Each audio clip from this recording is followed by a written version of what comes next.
সরিষা বাটা দিয়ে কচি চাল কুমড়া দিয়ে পুর তৈরি করব। আর পুরের জন্য আমি কচি কচি চাল কুমড়া স্যান্ডউইচের মতো এইভাবে কেটে নিয়েছি। আর এর মধ্যে আমি গরম পানি দিয়ে দিয়েছি চুলাতে, তারপরে একটু পরিমাণ মতো লবণ দিয়ে দিয়েছি, একটু ফুটিয়ে নিব, 20-30 ভাগ মতো ফুটিয়ে নিব। তো এর মধ্যে আমি শুকনো মরিচ, পেঁয়াজ, রসুন সরিষার সঙ্গে ভালো করে বেটে নিব মিহিন করে। এটা আমার পরিবারের সবাই খেতে পছন্দ করে। কচি চাল কুমড়া বাড়িতে এলে আমি এটা করার চেষ্টা করি, আমারও ভীষণ ভালো লাগে। তো এর মধ্যে আমার ভাপ দেওয়া শেষ হয়ে গেছে। আমি এটা নামিয়ে লবণ, মরিচ ফাঁকি, হলুদ ফাঁকি চাল কুমড়ার সঙ্গে ভালো করে মাখিয়ে নিব। তো প্রতিটা চাল কুমড়ার এইভাবে ভিতরে আমি পুর দিয়ে দিব ভালো করে। দেখেন পুরো স্যান্ডউইচের মতো দেখাচ্ছে। প্রত্যেকটার মধ্যে এইভাবে পুর দিয়ে দেব ভালো করে, কোনোটা যেন কম বেশি না হয়। সুন্দর করে এইভাবে দিয়ে দিবেন। দিয়ে দেওয়ার পরে এটা আমার মোটামুটি হয়ে গেল।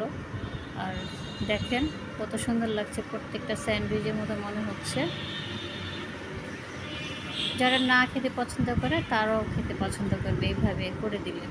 তা আমার তেলও মোটামুটি গরম হয়ে গেছে, তাওয়াতে আমি তেল বসিয়ে দিয়েছিলাম। এর মধ্যে একটি ব্যাটার তৈরি করে নিয়েছি, চাল কুমড়ার যেন মুখটা না ছুটে যায় আর সরিষার পুরটা যেন না বের হয়ে যায়। আমি আস্তে আস্তে করে একটা একটা করে সবগুলি তাওয়ার মধ্যে দিয়ে দিব, যাতে সমানভাবে সুন্দরগুলি প্রত্যেকটা চাল কুমড়া যেন ভাজা হয়। আর একটু ঢেকে দিবেন, ঢেকে দিলে সুন্দর মতো সিদ্ধ হয়ে যাবে। যারা সবজি পছন্দ না করে তাদেরও এটা পছন্দ হবে। যদি ভিডিওটা ভালো লাগে করে দেখবেন, খেয়ে দেখবেন, আশা করি ভালো লাগবে। এই তো এক পাশ হয়ে গেছে, আমি উল্টে দিলাম। উল্টে দেওয়ার পরে সবগুলি সুন্দর কালার চলে আসছে। এইভাবে আমি একবার উল্টে দিলাম। বাচ্চারা অনেক সময় সবজি খেতে চায় না, এইভাবে ভেজে দিলে বাচ্চারা আমার মনে হয় খেতে পছন্দ করবে।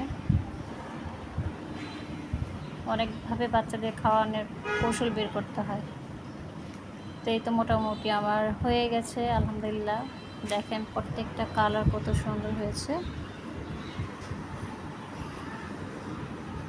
আর সিদ্ধ হয়েছে। প্রতিটা চাল কুমড়ার পুর খুব সুন্দরভাবে সিদ্ধ হয়েছে। আমি জানি এটা অনেকেই করে খেয়েছে, অনেকে খায়, কিন্তু যারা খায়নি এখনও একবার করে ট্রাই করবেন, আশা করি ভালো লাগবে। প্রতিটা সুন্দর মতো সিদ্ধ হয়েছে আর কালারও খুব সুন্দর এসেছে।